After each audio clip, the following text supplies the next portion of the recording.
नमस्कार शेतकरी बंधूंनो, मी ज्ञानेश्वर चिकणे. आज आहे 3 फेब्रुवारी 2026.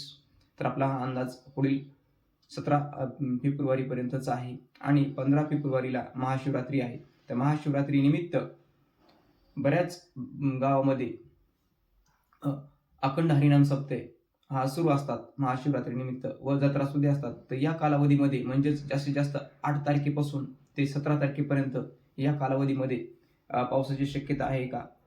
आणि या कालावधीमध्ये एखाद्या वर्षी म्हणजे 2-3 वर्षातून एखाद्या वर्षी अवकाळी पाऊस सुद्धा पडत असतो. पण यावर्षी अवकाळी पाऊस पडणार आहे का? तर यावर्षी या कालावधीमध्ये म्हणजेच 8 फेब्रुवारीपासून ते 17 फेब्रुवारीपर्यंत देखील पावसाचा अंदाज नाहीये. आणि यावर्षी तसा कुठलाही पावसाचा अंदाज नाही. त्याच्या अगोदरही आजपासून ते 8 फेब्रुवारीपर्यंत देखील पावसाचा अंदाज नाही. त्यामुळे शेतकऱ्यांनी किंवा भावी भक्तांनी सुद्धा पावसाची